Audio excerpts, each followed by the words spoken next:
I've just returned from a trip to visit the 1st Battalion, the Rifles, in Afghanistan. Sadly, it was only a short trip, but I did get the opportunity to show my support for them in the difficult and dangerous work that they're doing for us thousands of miles away.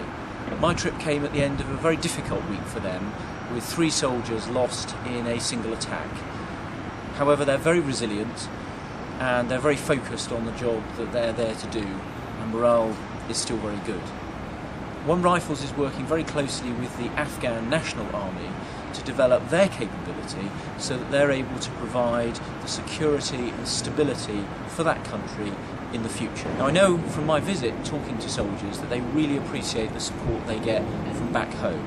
They really appreciated all the parcels they got over Christmas, and they see the press cuttings in all our local newspapers which are on the notice board in the operations room.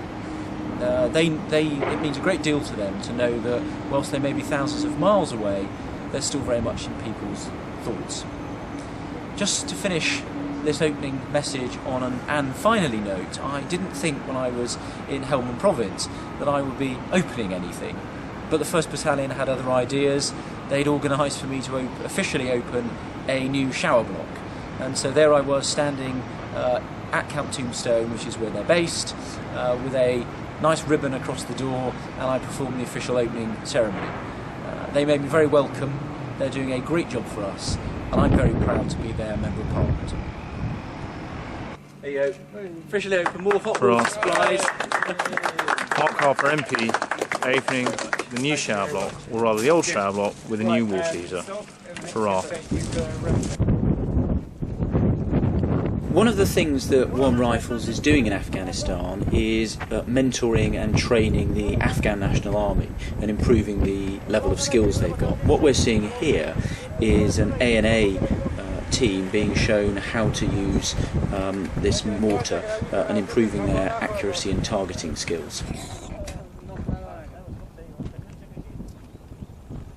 So he's just taking the firing pin out? He's taking the firing pin out. It's not like a rifle, it's got to hit the pin to go off. Okay. He's now telling them to fire, he's ready to fire. Now gets the executive order.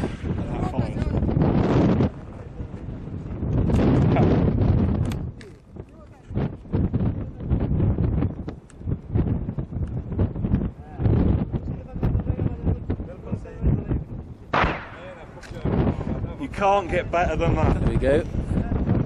Then again, on target. Here we can see a couple of the Chinook helicopters which are used to transport our troops around Helmand Province. And now we can load. We'll do it as a 2-man drill on the load. Just it makes While I was in Helmand Province, the battalion made me feel very welcome, and one of the things they let me do was we went out to the firing range, and I was shown a number of the weapon systems that they use both defensively and offensively as they're carrying out operations.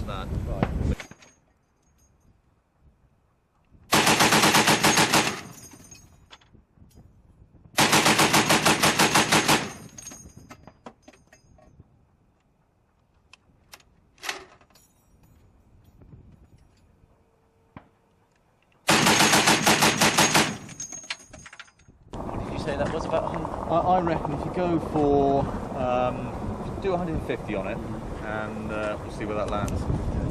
Which is it? That's that trigger there. So how do you hold? You can hold it. You can hold it 2 ways. You can either hold it. Obviously, that's your primary handle there. With your primary trigger. Yeah. You can either hold it with this hand here and fire with that hand there, or you can put your hand underneath the weapon and fire like that if your arms are long enough.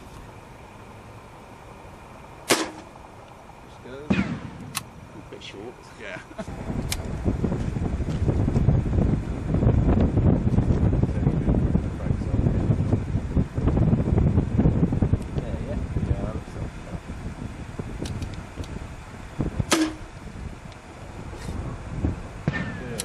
Unpick the grenade ring. It's clipped on the left as you're looking at. That's it. Now what you've got on the actual safety device there is it's got a little lug. I see. See that? So you can't pull it out by accident. Exactly. So it won't pull like that. Right. But if you twist it all the way, now it'll pull. Right.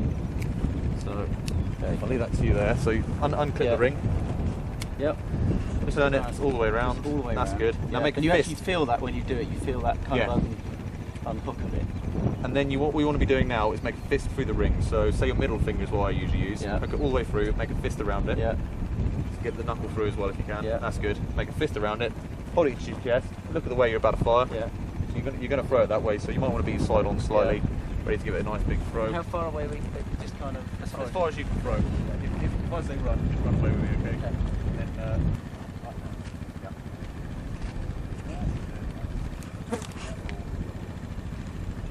big throw, good. All back on the feet.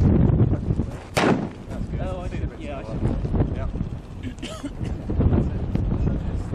As you can see, it's smoke down. So you're not waiting for the other grenade you throw, and then out the back comes the smoke. You wait for it to build and then move. Whereas that now, you get a few out there, and it does the trick. While I was there, I met Brigadier General Muhayadin, who commands the 3rd Brigade of the Afghan National Army, which is the brigade that covers the whole of Helmand Province, which is where our troops are based. He spoke very highly of the support he was getting from the British Army and from One Rifles in particular. Well, I was looking at the BBC website quite recently, and it had it was a year after Bush Parliament was there. 1 year later, but there on the BBC website was General Muhayadin, sort of smiling at the cameras on the can't get away. Go on then. You're looking there at the battalion sign of the 1st Battalion, and behind or in front of it the regimental flag and the Union flag, half-mast at the moment, as a sign of respect for the 3 riflemen that fell on the 25th of February. And in front of that again is a memorial constructed by the Grenadier Guards, who are one of the units to have gone before us in the operational mentoring and liaison team role. And on the plaque on the front of that are the names inscribed of men from all of those battle groups who have fallen in combat alongside the Afghan National Army.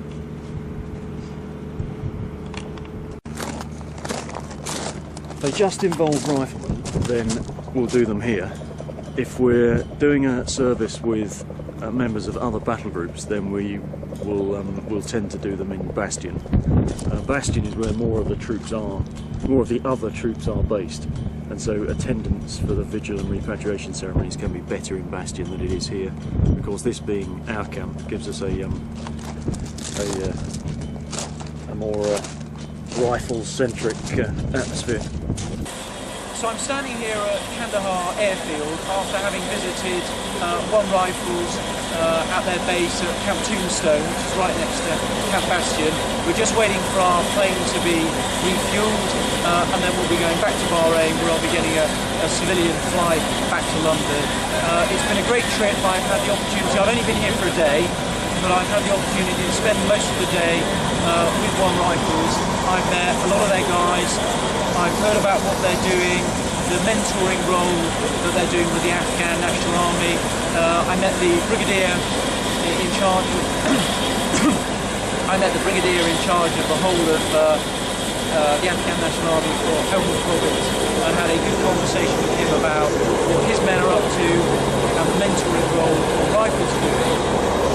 And obviously it was in one sense a bad week to come, but in another sense a good week to come, after having lost 3 of their troops this week and another one last week.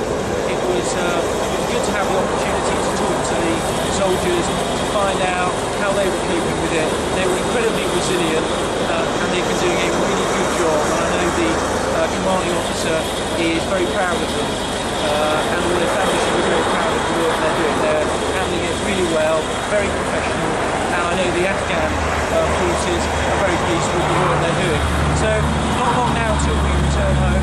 Very pleased to have had the opportunity to go and see what our troops are doing in the field. So signing off now, and it won't be long before I'm back home.